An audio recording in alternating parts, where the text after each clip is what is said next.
All right. Don't fall over. Yeah, I don't use it before, so.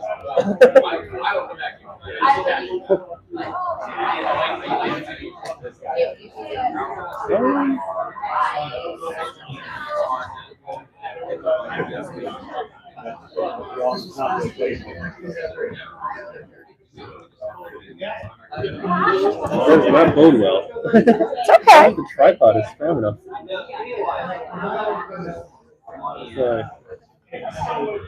Like this, maybe? That might work.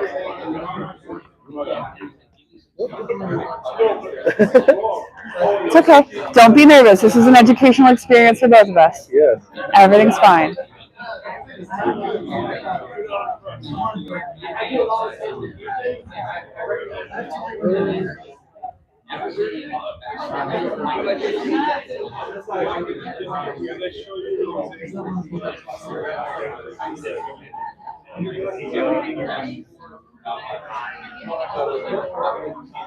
can probably set something up to hold that down. Okay. It's okay. I'm not in a hurry. If you want, I can just sit over there until you're ready for me, so I'm not sitting here watching you. No, that's okay. I'm usually not too nervous, so.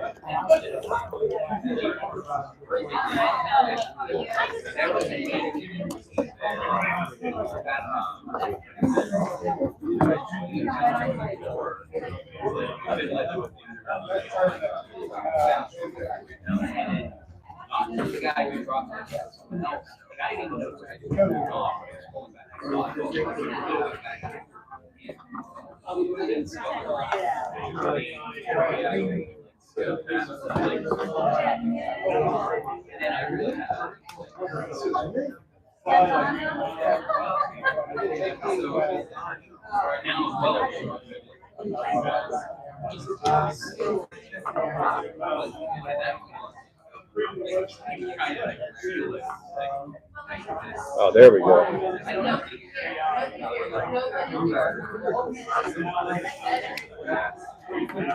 You get it? I think so. I've contributed my question to the list. Perfect. Thank you. Look at you. You're amazing. Thank you. No problem. Unfortunately, I don't think the camera's pointed at me at all. No, you're right. There we go. That should be better. Actually, I can move my body. Whichever. Actually, I think that should be perfect here. Good? Okay. Yeah, I think that'll capture both of us. Great.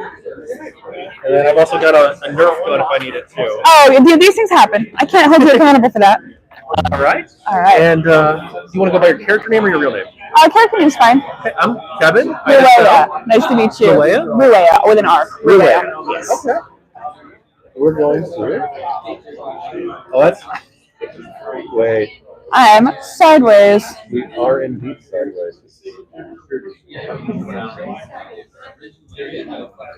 should be able to change that. Orientation is locked. Okay.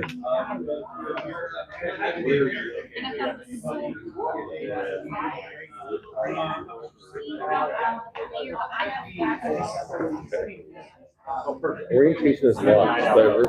Why is it locked? I mean, we could do it this way, I guess, but Whatever's more comfortable for you. I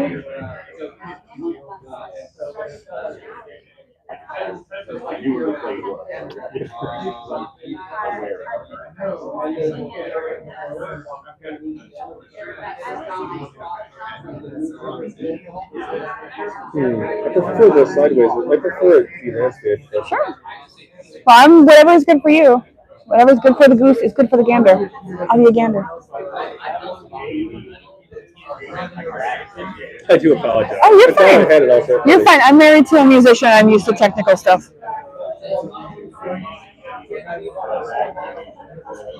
And what are we doing this for? We're live streaming this too? Yeah. Okay. And then it's also going to be in a book. Oh, in a book. Oh, goodness.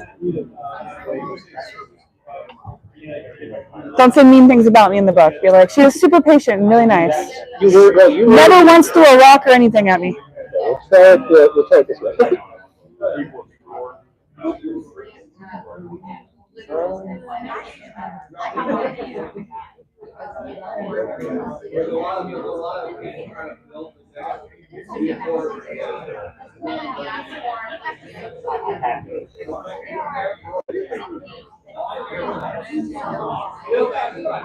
And tomorrow I'm going to try and, or I'm going to do a break. I'm going to try and get it to switch over to landscape. But for now, sometimes if you back all the way out and then switch it and then go back in, it works. But yeah, let's try it now. It'll stop streaming. Boo. Boo. It's okay. Well, I appreciate your patience. No problem.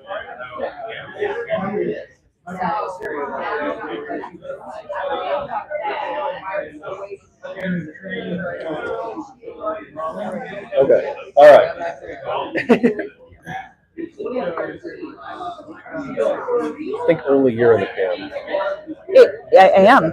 You should move closer to me. Okay. Oh wait, I should move closer to you, and then because the camera's going that way. Okay, there you are. All right. I see now. All right. Well, thank you for your patience. Hi. You said Rowan? Ruea. Ruea. It's okay. Ru is fine. Ru? Like okay. kangaroo. All right. Well, Ru, thank you for joining me. This is the first SimuCon book interview. Oh, wait. The lapels. Mine's green. Is that good? Yes, that's good. I'm going to hold this up. Cool. All right. So let's make sure the sounds are coming through real quick. Testing. 1, 2, 3. Testing. There's a 30-second delay. I can see this.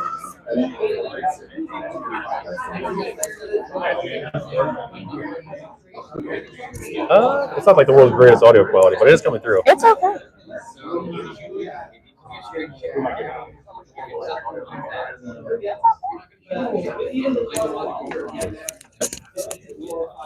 Well, Ru, thank you for being my first victim, okay? My pleasure. So, you've been playing your DragonRealms player? I played GemStone briefly, but I mostly played DragonRealms. Okay. Well, what got you into that? I had a friend who said, "You like RPGs, right?" And I said, "Yeah." And she said, "Cool. I'm going to make you play DragonRealms now." And she used her husband's account to make my first character, which I still play to this day, and sat me down and walked me through it, and then immediately quit the game. But I stayed because I had already made the commitment, and it's been 20 years. Why did your friend quit? I have no idea. She's been back and forth many times. So, you never really leave Simu. You just sort of cycle out briefly and then come back. That's what I hear. So, this is a very different kind of experience from a lot of games that a lot of people are probably familiar with. It's text-based. Yes. So, what's that like? What's that world like? It's preferable for me. I actually get motion sick from a lot of graphics, which is why I don't play most, video games, like PC games and stuff. And I love to read, so for me, it was a perfect storm. My dad actually played some of the first ever text-based RPGs where it was just computer prompts, where it was like, you see a stream, you go left or right, and he taught me those when I was a really little girl, and so when I got to DR, it seemed like a very natural transition up from what I'd been taught as a kid. So what was your favorite text-adventure game, or text-based game? Oh, I don't remember the names of them, honestly. I was so little. There was one where you were a knight and you were trying to find a castle, and I don't remember what it was called. I wish I did. Now I feel bad. Sorry, Dad. I played a little bit of Zork, stuff like that, but Zork sounds familiar. That might have been one of them. He played a lot of them. He was a bit of a nerd himself. By the way, chat, yell at us if the audio sucks. Don't yell at me. I'm very nice. Yes, yell at me. Yell at me. So you've been playing for over what, about between 17 and 20 years, depending on how you want to do the math. Because I did take a break at one point. I had a kid, so I had to go do that mom thing. But then I came back because he could feed himself. It seemed fine. So your kids play? No, oh god, no. I have one child, and he is not even remotely interested. He's an outside kid, which is fun for him, but not so much for me because it's hot outside. So where are you from? I'm from South Texas. South Texas, okay. Yes, Satan went down there and went, "Oh god, it's too hot." So my family decided to move there. that's how that went. Well, how do you like the weather here? Oh, but currently I'm loving it. We have a cold front in August is always a nice pleasure. So Yeah. I'll take that. Well, how are you enjoying St. Louis so far? Oh, it's always great. I'm always excited to come here. I feel like it's very condensed when you're at the con. Anywhere I go with these people, and we are usually going in like a 1 mile radius of the hotel room. But what I've seen is lovely. And somebody did take me to the arch. It's just an arch, not a bridge, right? Yeah. Just an arch. Okay, somebody told me to show me that, and I was very impressed by it. So that and watching all of my friends eat gummies has been hilarious. Well, I'm glad at least somebody's impressed by the arch. Are you not impressed by the arch? I mean, when I was a kid, maybe. All right. It's just, when you live here, You're you see not a kid now? You see it all the time. Well, at heart. At heart. All right, we'll take that. Are you doing anything other than SimuCon? Like what? Seeing the arch again. No, I'm actually running the karaoke night on Saturday night, so a lot of what I'm doing while I'm here is getting energy levels up and throwing like late night parties to get everybody to have fun, because then I'm more inclined to continue the fun and sing really loud 80s songs for me on Saturday. That's how I roll. So 80s is the theme? We are doing an 80s costume party night, and then towards the end of that we're going to switch over to karaoke. We're going to do an 80s power hour. We've already decided the songs that Skip's going to sing. He does not know. We did not get choices. And then after the 80s power hour, we're going to switch over and do whatever anybody wants to. I expect a lot of show tunes because this is a big group of dorks. It is indeed. It's indeed. But we love them. Indeed. So tell me about your character. My character's name is Ruea. She is no metagaming with this information. She is technically a gilded thief, but she's been serving as the court bard of Thuringia for many years. And prior to that, she was actually the court bard in Ilithi, which is a different province. She is very much a socialite, fashionista, loves to write plays, put on performances, and really create scenarios where other people get to shine. Like, she'll never be on stage herself, but she'll write and direct everything. And that's a lot of fun because a huge part of DR is that we're all weird introverts, except for me. And so sometimes it takes having somebody drag you out from under your coffee table and force you to participate to make you realize that you do want to make some friends. Yes, like today, we'll see. Exactly. Just grab by the ankle and pull. It's fine. I'll show you what to do. Don't put your back out. Lift your legs. But it's been she's just a very fun character to play. She can be very flighty and silly, but when we're like having a crisis in our game right now where magic has gone out, and it's being fun to explore a different part of her personality where she is actually really good in a crisis and handles things well. So basically, it's just, silliness, chicanery. Are you taking notes? Did I say something weird? No, well, you mentioned you were the court bard? I am. My character is the court bard of Thuringia, which is one of our 5 major provinces. Okay. Yes, I'm very fancy. Lots of quotes. So aside from these amazing parties, what does a court bard do? Mostly the amazing parties. I do all of the social events for the Thurin court. We have many orders, official and otherwise, that run wonderful events for the province and have a lot of people participate. But for the court purposes, I run any plays that are done in the theater have to at least involve me because I have to approve them for the Baron. I do something called the Blood Ball, which is 50% violent sparring and 50% fancy dress party. So everybody gets dressed up in their finest gear or their bloodiest armor, and we go to a seating box, and it's kind of violent, but everybody gets to have something that they enjoy at a party, so it gets people to participate. I do game nights periodically.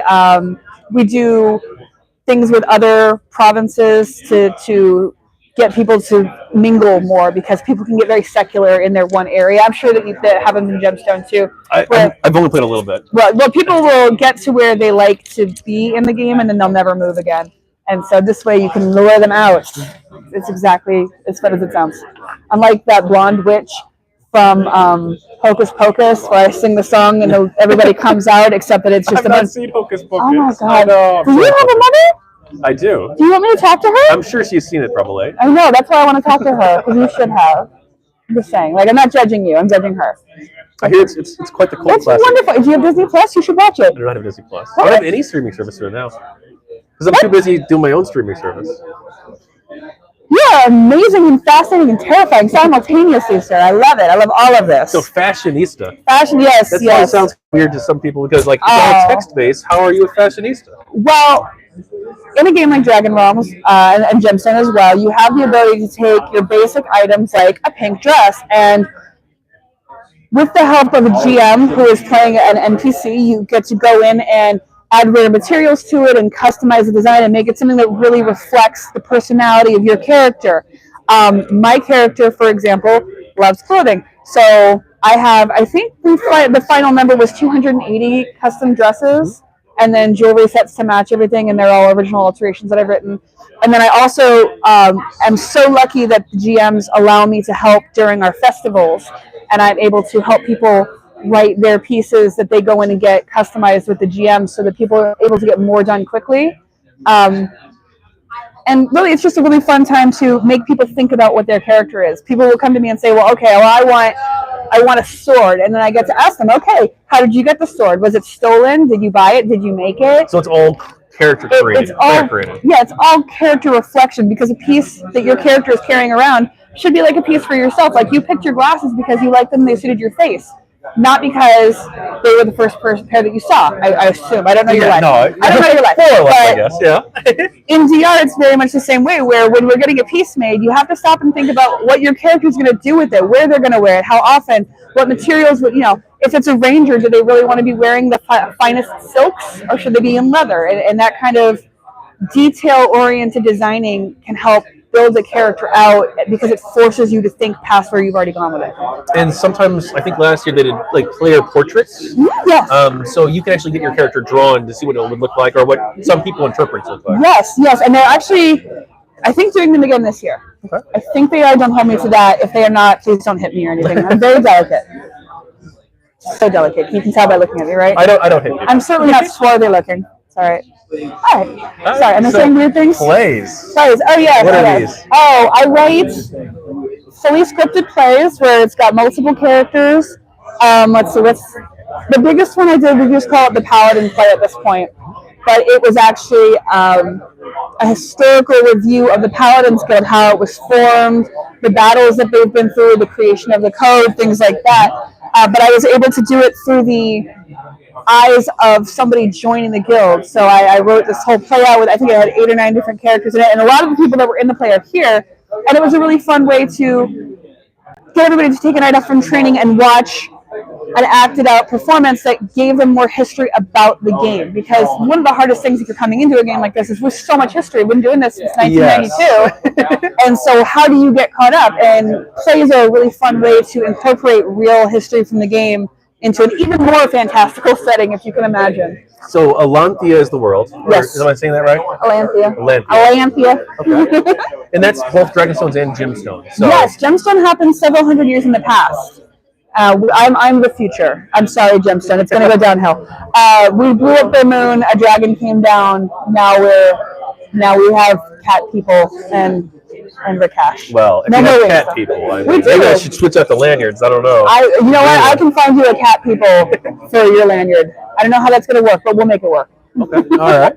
All right. So, what do you think of the text-based game? Well, you've already answered that. I love text-based games. I do. I've played Gemstone before, and I will say that going from DR to Gemstone is kind of like going from really hot water to really cold water. Like, it's just like you're in the same environment, but it's very different somehow. But I loved it just the same. Gemstone does their designs in a very different way than DR does, so I got to really enjoy that. And there's from what I've been told from last year I was here, some people say that DragonRealms was designed around roleplay, but that more of the roleplay people, the blue lanyard people, the Gemstone people. What's your take on that? That Gemstone role plays more than we do? Yeah.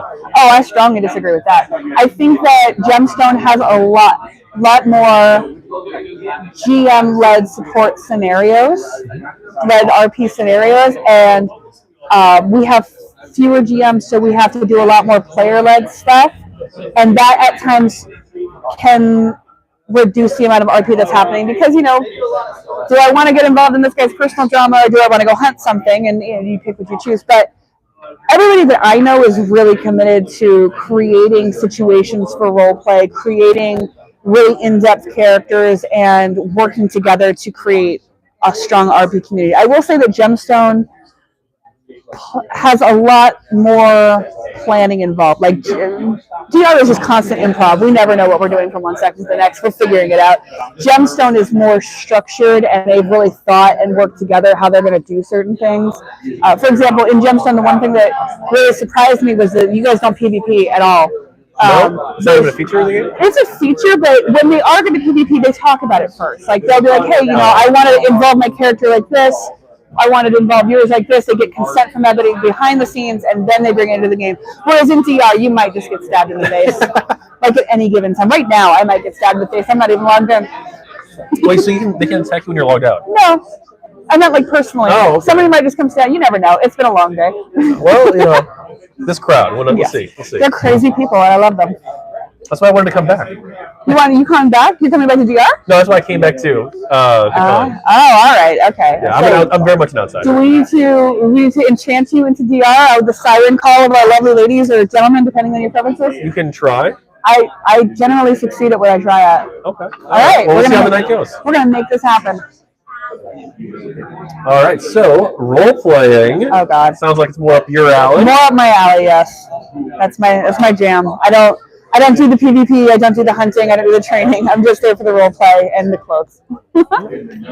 So hunting. What is that anyway? I know you said you didn't.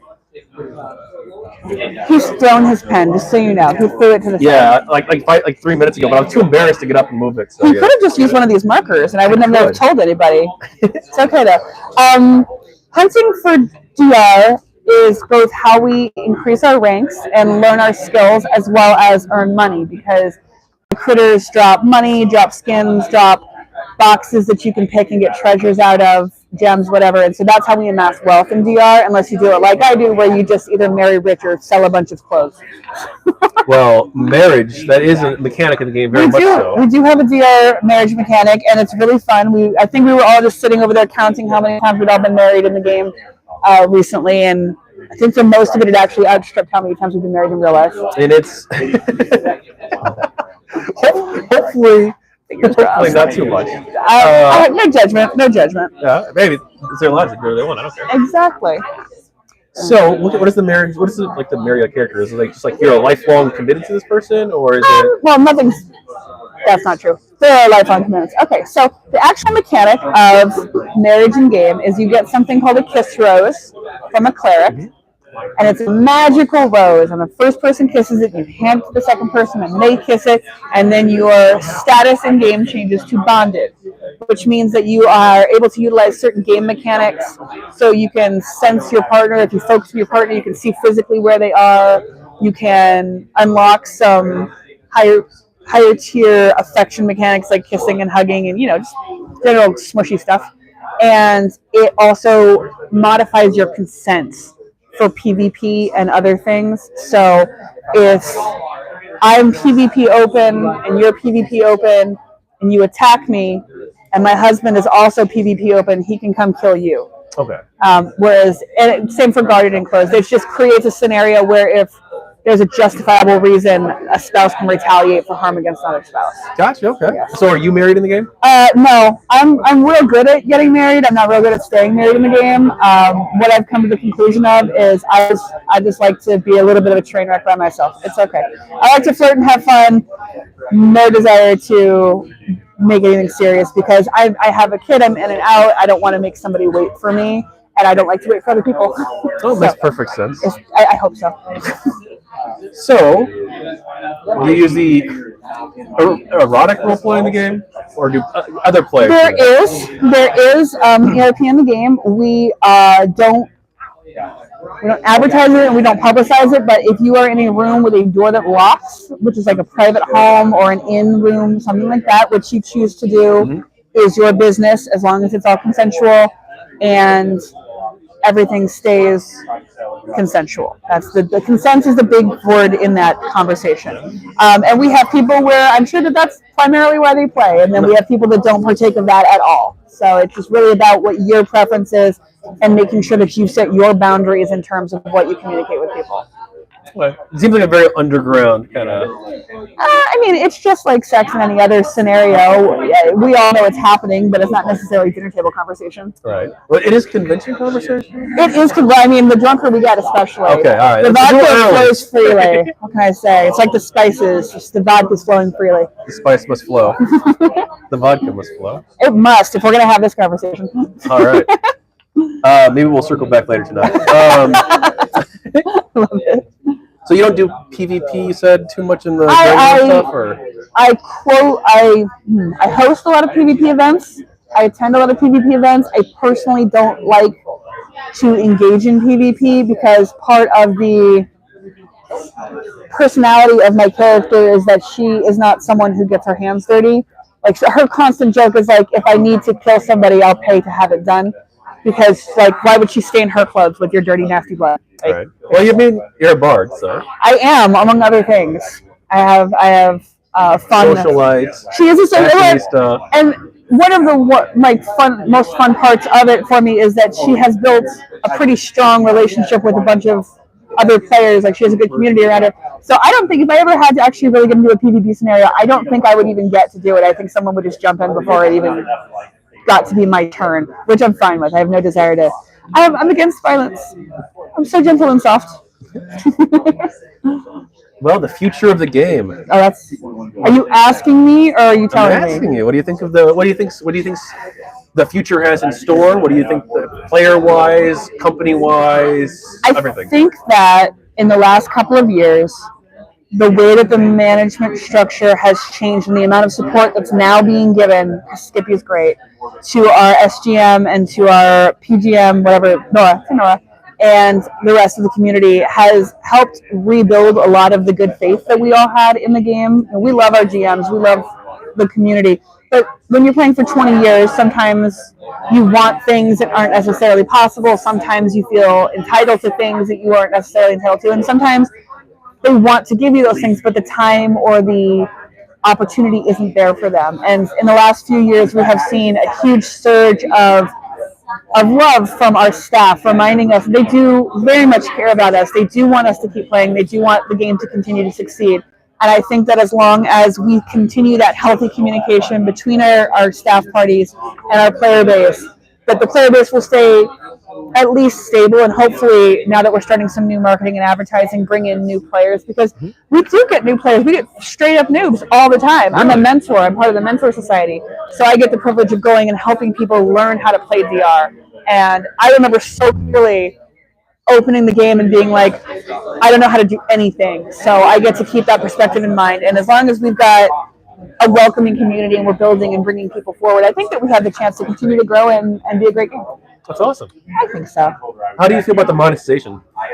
I think that it's a necessary thing. It's not something that MC events are not my jam, because again, I don't do combat or hunting, but I do pay other people to do it for me. So obviously I benefit from it. I think that MC events are a great way to give the players what they want while satisfying the fact that this is a business. Yeah. This is a company, and they've got to keep the lights on, and they've got to keep the rum flowing for the rest of us. And so I think that they are not necessarily a necessary evil, but they're a necessary event. And I do really appreciate the creativity that the GMs put into making the events fun and unique, and constantly shifting around the prize pool so that it's engaging to want to go back. Like, oh, well, I played it last year, but look what we can do this year. And people jump back into that. So there's a lot of new content being added? There's always new content. We have some of the most amazing content and copywriters for the game that I think that any game's ever had. I think that actual graphics-based games would benefit from the creativity of our content writers, because they have to represent everything written down. They can't give you a physical visual representation. Right. They have to evoke it for you in your imagination, and I think that we have just a wonderful crew that does great stuff. They always come up with puppies now. You can have a puppy follow you around every Doberman. The armor is constantly getting cooler and cooler. Rare materials are coming out all the time that are completely unique. It's just great. I love to watch it. Okay. All right. Tell me if I'm talking too much. No, tell me as much as you want. Because, well, there's not that many people here right now. So even if I interviewed everybody here, I'd be like, oh, well, I'm done. I have to start recruiting for you. I'm really good at convincing people to do things they wouldn't normally do. Okay. All right. Like you're gonna play TR. Well, we'll see, huh? There you are. Yeah. All right. Well, I was going to ask you too. It's very expensive to get into, from what I hear. No, or not to get into, but if you play for. It depends on how you choose to play. There are free-to-play accounts. You can get a free-to-play account and never once have to sink a real dollar into the game. It will limit certain things. I would not say that VR is a play-to-win or is a pay-to-win, but it is definitely a situation where there are advantages, like I'm sorry, I don't know why I keep calling them mountain time events when they're microtrans events. The microtrans events, the quality of the things that are available for prizes are usually above what you can purchase or make in-game, and those obviously can only be accessed through SimuCoins. And you do get a certain amount of those for free every month if you have a paid account. So you can build those up and pay for your entire MT event just based off of your account subscription or not. I mean, if you're going to start with a paid account, you can start with $15, and that's how much the basic subscriptions cost. I have never once had anybody log into the game that I know of and not had somebody tackle them and be like, "Hi, you're new. Let me give you armor and stuff. I want to make sure you enjoy this." Like, the community is so... They're very friendly. That's why I came back. Yes, they're so friendly, and they're so determined to make people happy. You know, if you want to come play VR, we want you to come play VR. So we're going to help you get armor. We're going to help you get weapons. We're going to make sure that you know how to hunt, what's safe, what's not. We're going to take care of you. There's always somebody that's willing to jump out and be the guy that's like, let me show you the way. Let me be your Willy Wonka on this tour. I mean, the boat scene is real, though, in VR. Like, we will kill you on a boat a little bit, but then we'll bring you back. It'll be great. Okay. So what's your advice for new players? I think we're the only ones watching right now. I don't care. I'm delightful. People. Oh, no, we have 3, I guess. Oh, hi. Hi, people. Advice for new players. Don't get so married to the idea of your character and the background that you've written for it that you become inflexible. Because we have people come in and they've already decided every single detail of who their character is and how they want to be perceived and how they want to be treated and how they want to interact. But you don't get to choose how somebody else perceives you. Exactly. You don't get to choose how other people decide to interact with you. So have a general idea, have a good background, but be willing to adjust to the environment. Don't feel like you need to rush in and get the best gear, the best stuff, the most alterations. It's okay to take time to explore and learn the game and then commit to what direction you want to go in. Don't pick fights with people that you're not confident about, because there are people in this game who just want to roll you. PvP Guarded is a great starting place. And we have PvP stances. So if you're PvP open, that means anywhere, anytime, let's go. PvP Guarded means I only want PvP if it's related to an RP situation. So you can't just get ganked. Like, if we're in an RP scenario and I slap you in the face, then you can now stab me. Which seems a little off for quid pro quo, but whatever. And then PvP closed means I do not ever want violence. I do not ever want to fight. And that doesn't mean that you get an invisible blanket put over you and you can act any way you want to and there are never repercussions. It just means if I can avoid violence, I'm going to avoid violence. Okay. And there's these 3 different... Are they all one server? Or is it like Shattered and Prime? And we have Plat, which is our super high RP group, and so that's one subscription is Plat. You go over there and all you do is RP all day and night. We have Prime, which is like a 50-50 split of RP and hunting and potential PvP. And then we have the Fallen is what we call it, because they're terrible. They're fallen angels. And that's our anything flies. And they have some really fantastic, amazing, weird things over there. Penis hats, I've seen them. Just whatever you want. The Fallen has no rules. You can AFK script. You can do whatever you want to. And it's a great place to go if you're just like an agent of chaos. So are they all different like servers then, or? Yeah, they're all different subscriptions and all different servers. Prime is the usual one. Most of our player base is in Prime, but there are people in the other two. They're all pretty active, or? I mean, they're active. I wouldn't say they're pretty active. The largest population base is in Prime, and if you're going to play, you want to play with as many people that you can hang out with as possible, so most people will be in Prime. But a lot of people love the Fallen, because they're the numbers guys. They're just there to watch numbers go, so they love the ability to AFK script and just do whatever they want and fight as they please. Well, I wanted to ask you about the scripting. Oh, yes. So I talked to Quinlan about this, and it's a big part of DragonRealms from what he says. Mm-hmm. Yeah. You are never ever allowed to AFK script in Prime. It's against the rules. If you get caught doing it, you will face a significant punishment, usually a warning and getting a percentage of your skills dropped, because they take it pretty seriously if they catch you. That said, scripting is allowed, and that's basically just automating what your character is going to be doing. Dantia over there is one of the best people I know at writing scripts, and so we use Lich as our survey thingy that makes it work. I don't know how to hunt. And so I know that hers, she can do all of the outfitting and crafting things. So she can make bows and armors and forging. Her script will do that. It will practice music. It will do all of her hunting for her. And so she's able to focus on making sure her numbers are adding up and making sure the math is good without having to hand type everything. Because I have at in my early days literally hand typed every command because I didn't know about scripting. Yeah. That's exhausting. And they can be as detailed or as simple as you want them to be. It's just whatever you want to do with it. My character makes bows, like bows and arrows, and I have a script that automates that, but I'm there watching it the whole time. So you can't AFK it, but no, you can. Okay. Yeah, you can automate, but you cannot, unless you're in the Fallen, you can't start a script and walk away. And why would you want to? It's just so fun to watch it all happen. They put a lot of time into those room descriptions and actions. So you actually read it as it's scripted? I do, because I'm a big nerd. Not every time, but a lot of times, especially if for some reason I decide to go hunting, which very rarely happens, I like to watch what's happening, because somebody put a lot of work into designing that area, designing those monsters, designing everything that's happening, and I like to appreciate their efforts. Can you describe the combat? Someone reading the book who's ever played before might understand it. Okay. Let me think about this for a second in a cohesive way. Our combat system is based off of the Dungeons and Dragons dice system, where you as a person have your stats and your skills and your AC, and so does the creature that you're fighting, whatever you're fighting. And so every time you put in a command, it's the same as if I was a fighter in D&D saying, I'm going to swing with a broadsword. I have to roll my dice. Did I connect? Did I beat their AC? And if I did, how much damage did I do? But the computer automates that for you. So we don't see that. We don't see those numbers.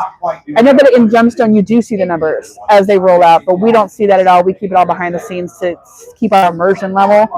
Makes sense. But a lot of people, have actually written plugins for Lich and for Genie, which is the other operating system that we use, that will read out how the numbers worked out for you. They'll tell you the mechanics of the numbers. Okay. And so the higher your level, the higher your skill set goes, the more you'll move up in your hunting areas, and you get to watch your numbers go against theirs the whole time. And so we'll talk about numbers people, and that's what we mean. It's the people that like to watch how the numbers go. So how long does it take you to max out a character from level 1 all the way to the highest?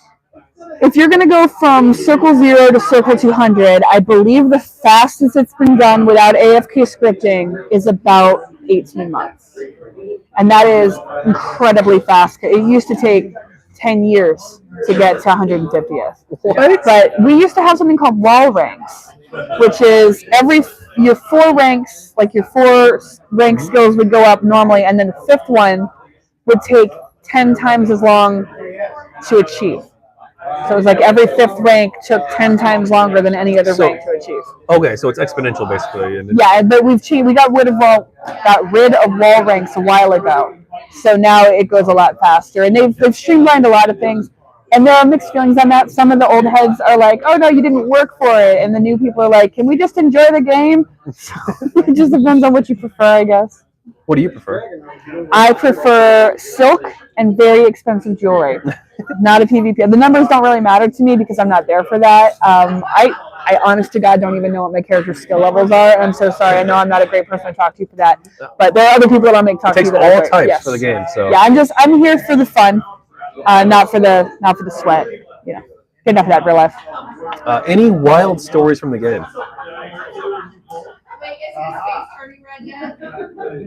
Let's see.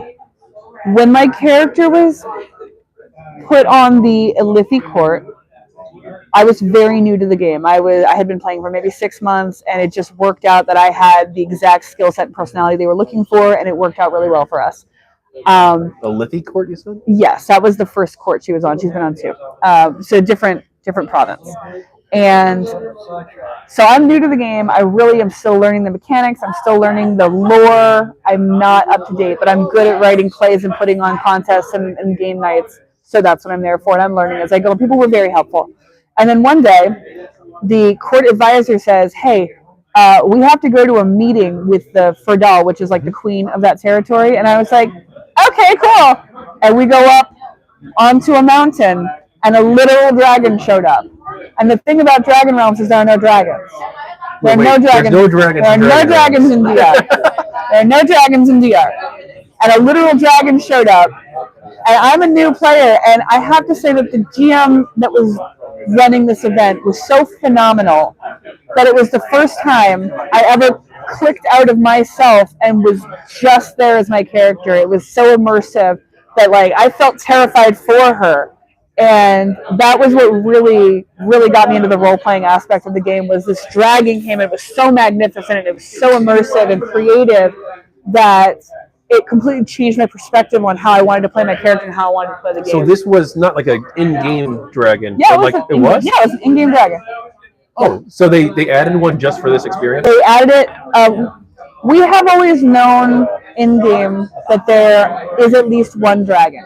But we don't see them. You can't have a pet dragon. You're not going to ride a dragon around. Any dragons that you see in game are created in some way, like they're a magical illusion or they're a toy or whatever. Okay. The only dragon that we have is the world dragon. So we used to have in Gemstone they have 4 moons. When in the very far in the future, when DragonRealms starts, one of the moons exploded and a dragon came out and came down and started destroying the world, and we had to lull it to sleep.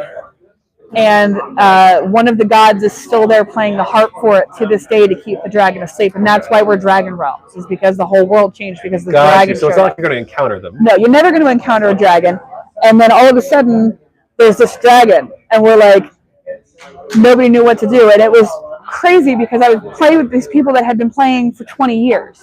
At that point, had been playing for 20 years, and they were just bowled over with excitement, and it was so contagious. It was one of the biggest things that I remember is that moment where we were all like, is that a dragon? That's a dragon. Is it going to eat us? What are we going to do? And you had to really dig into your character and think on your feet about what you were going to do about it. So really what happened? The dragon showed up and told us to we have a huntable creature in game called dragon priests, and they're exactly what they sound like. They are religious zealots who worship the world dragon, which is the one that came out of the moon that I just told you about. And their whole thing is killing humanity so the dragon and the dragon priests can take over the world. I don't like them. I don't like them either. And we had been the province that I was in at the time was having a really big problem with invasions and them coming and going. And we were slaughtering them pretty effectively because we had a great militia run by one of our other players that's here called Irel. And finally we got an envoy that said, hey, somebody wants to talk to you about this, but we didn't get any further information. And so we thought we were just going to like a diplomatic meeting with a dragon priest, and a goddamn dragon showed up. Full bore dragon showed up, and it was fascinating because none of us had ever seen anything like that before. Was that the only time you've seen one? That's the only time I've ever seen a real dragon in the game. And as far as I know, to the best of my knowledge, that is the only time that players have ever encountered a dragon in the game. Like so you being there for that one moment was a huge deal. Okay. And I was so new to the game. I had only been playing for 6 months maybe. And I was so new to the game that I just barely understood the significance of the dragon. So it was very interesting for me. Any wild stories from SimuCon? SimuCon's gone by, perhaps? Excuse me, sir. What happens within these walls stays within these walls. However, I will say Team Twerk has activated on multiple occasions. Karaoke has brought out some very interesting sides of very interesting people. And if you're going to pass out, make sure it's in front of your own hotel room door, not just a random person's. Because if they're not part of the con, they will get freaked out. Okay. Yeah, I bet. I don't think I'm going to get too many. I don't know. We'll see. Maybe when things get drunk, then I'll get a lot of good answers. Oh yeah, people get a little. Yes.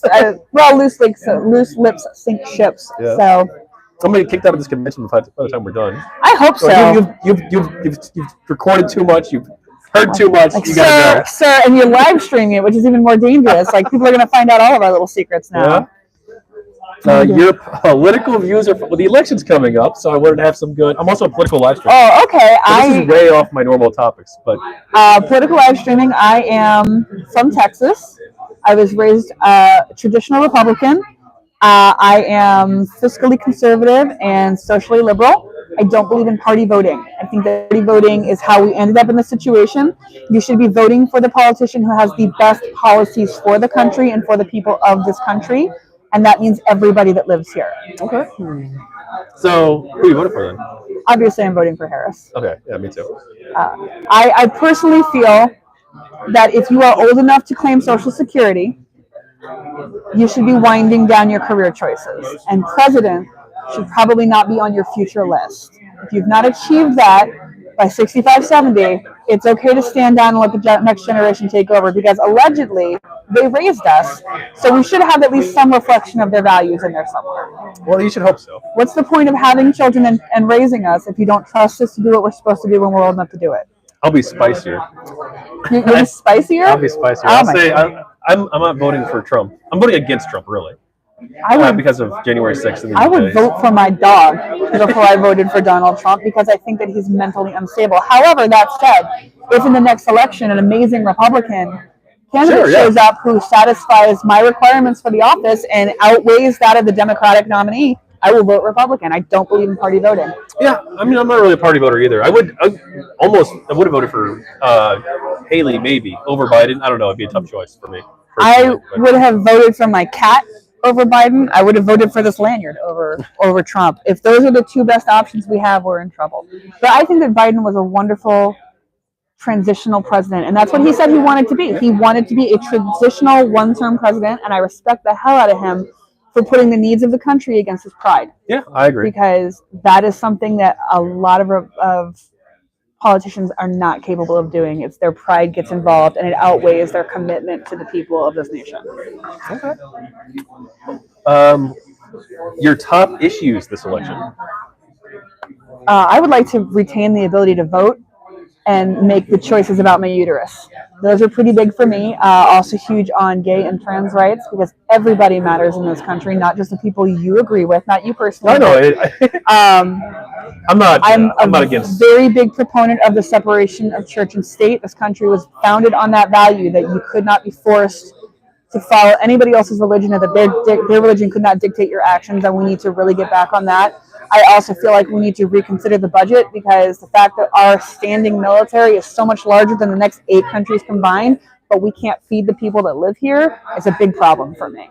Okay. I don't want my tax dollars going to a war. I would use my tax dollars to pay for some underprivileged family to get health care. I don't care if they're cheating the system. I think that everybody deserves a place to live, food to eat, and health care. Okay. So the next question is Ukraine. What do you think of the Ukraine war?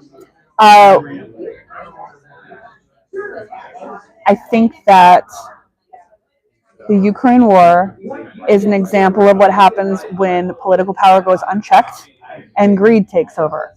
Ukraine was not doing anything wrong. They did nothing to deserve being treated this way. The invasion and the sheer death toll at this point is ridiculous.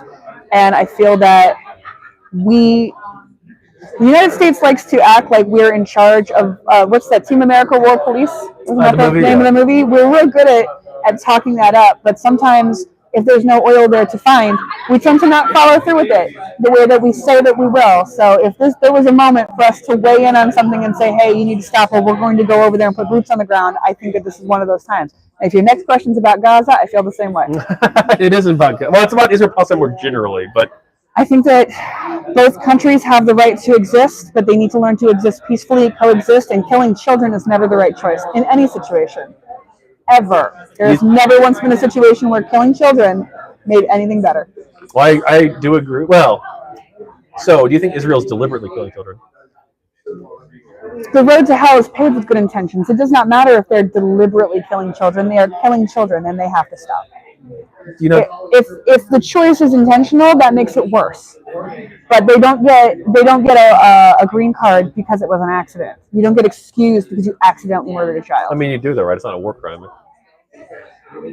Like legally, I mean, morally, you might disagree. Well, But I'm a mother. You know, I grew a human being who came out of my body, and I've taken care of him from his first breath. So I take it very personally. I take it very offensively that the children are being brought into this, and the elderly. Nobody needs to be involved in this. This is stupid. There are ways to work this out peacefully, and once again, it has to devolve into violence. yeah, I mean, I hope for the best. I think it's tragic what's happening. Yeah. But I think children are going to die in any sort of war. Unfortunately, it's Then we tragic. should stop doing worse. Well, that would be Doesn't ideal, have but to be that not hard. everybody agrees on that. Oh, I think that there is one particular group of people who don't agree with that. Yeah. Yeah, and they've been in power for many, many years. And Do they wear the funny hats or? no, they just have male genitalia. Oh, okay. Yes. Okay. I don't know a lot of women who care about war and over talking things out peacefully. Most women can find. And sorry, I know that somebody's going to hear this and be like, "Women and men." I'm sorry. Tell me the last war a woman started. Well, Margaret Thatcher didn't start, I guess, the Falklands War, but she. I'm not going to say she wasn't involved. Tell me the last war a woman started. So. I'm sure. Man, I'm you sure took we this can go off through the yard into a history. real gross. So gross. Well, you want to talk about feminism then, right? Or I can if you would like to. sure, I don't care. Talk about anything you want. You're my guest. I thought we had a list. Well, we I was do. thought we were talking What? about SimuCon.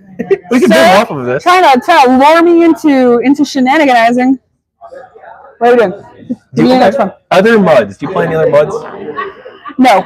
I tried one that was like based on Vampire the Gathering, and it was really overtly sexual in a way that like I'm fine with a bit of that energy, and I'm fine, especially if there's a role play function to it. But it really just seemed like I had walked in and interrupted an orgy, and it was a little weird. So I was like, you know what, I'm gonna go, and that's what I did. Okay. Other video games. Oh, I play a lot of other video games. I vacillate between like cozy games, like I like Witchwood and Stardew Valley and Disney Dreamlight Valley and things like that. And then, but I also really enjoy like Diablo 4, which is the most disgusting game ever made. It's so. Why does it have to be so gross? Like, I'm not playing. if I could find, it's like one of the things that you have to do is like. You're walking down a hallway and you like look around and it's like spider legs like over you like this that are coming out of the ground, and then just blood raining down the walls, and then there's this big dude that you've got to kill, and he's got like a spider coming out of his back, and you kill him and he explodes and it's all pussy, and then more spiders come out of him. You have to kill those. And I want the gameplay, but like with more of like a She-Ra Princess of Power environment. So please, somebody listen to me and make that happen, because it's just make a skin. I'm so grossed out. I hate it. Can you mod it at all? Like to make I it have no idea. I'm not sure, yeah. Turning on my computer is sometimes as technical as I'm capable of getting. And other hobbies and interests? You have any? Oh yeah. Let's see.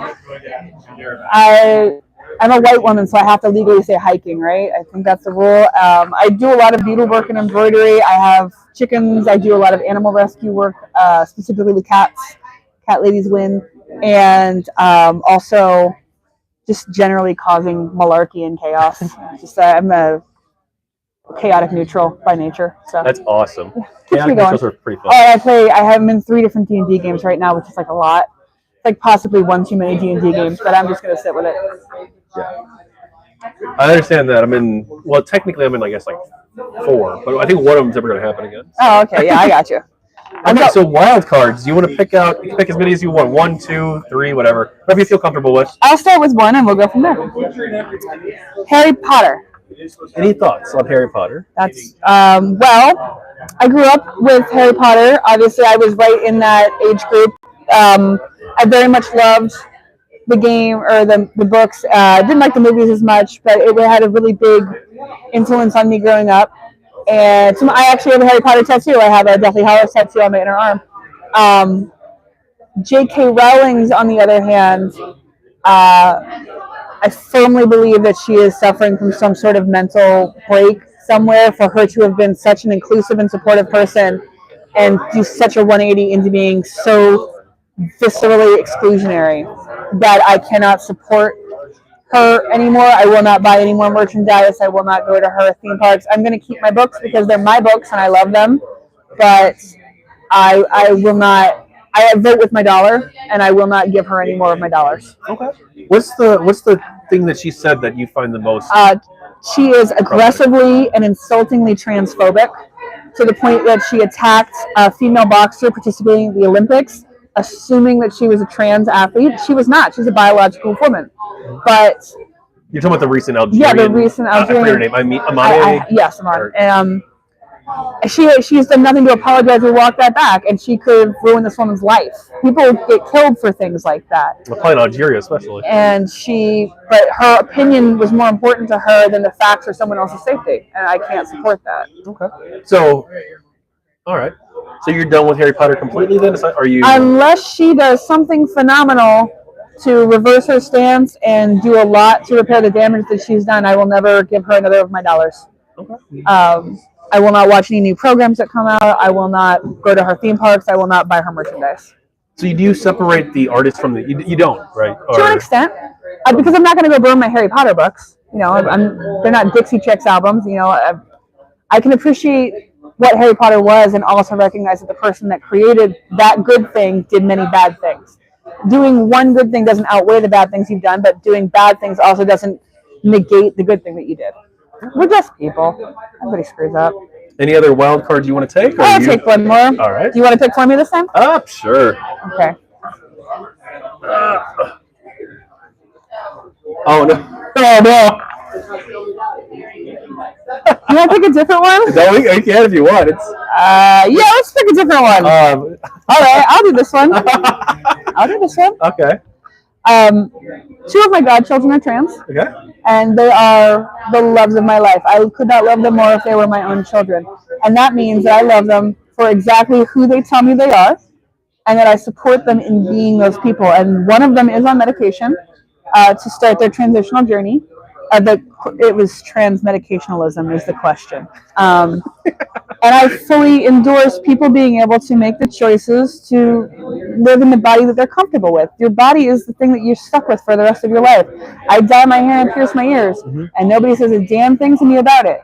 If my godchildren or anybody else in this universe wants to change their body to be something that they're comfortable living in, as long as they are not hurting anybody else and everybody can consent to the situation, I don't care. Unless I have to touch your genitals, I don't care what they look like. The general rule. I think everybody should adopt that policy. Yeah, I agree. If I don't have to touch your junk, it's not my business. But transmedicalism is a little bit more spicy than that, even. Oh, I know. I know it is, but I was trying to tone it down a little bit. Oh, but the whole wild card is going to get us in trouble. You can follow up. Okay, all right. So, if somebody doesn't have gender dysphoria and they want to transition anyway, or let's say they identify as non-binary, let's say. Okay. Would you consider that to be a medical ailment of the same type? Do I have to touch their genitals? Unless you're a doctor or anything like that, no. Then I don't care. Okay. I don't care either. You have to live in your body. I don't have to live in your body. Whatever makes this a comfortable place for you, pierce things, cut things off, sew things on, tattoo them, dye them, I don't care. It's not my body. I support your right to medical care for the issues that you feel need to be addressed. Okay. Beginning, middle, end. It's not my body. I have to live here, and I have done things to make this more comfortable for me. Do you think this is a color found in nature? It is not, sir. There's a lot of bleach. I have a chemical burn right now. You got a chemical burn? I have a chemical burn, yeah. You can't get this color without achieving a little pain. You know, it hurts. Well, hey, anything you else have to suffer for beauty. Anything else you want to talk about? Do you like goat cheese? I don't think I've ever had goat cheese. You should really try it. It's got a creamy texture to it that most people didn't anticipate. Okay. Oat milk's really good. I like oat They ought to outlaw red and yellow food coloring. The dyes have been proven to cause memory damage even in adults and behavioral issues in adults, and can increase your risk of Alzheimer's. Really? Yeah.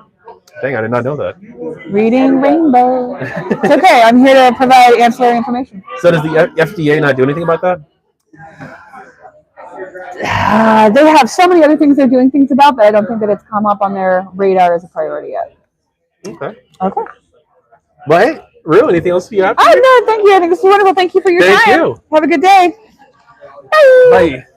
I think I will switch it because I think that the... Whatever makes you happy. Is that the tiniest little slut in the entire world? Yes! Hi, baby. Oh, it's been literally a decade.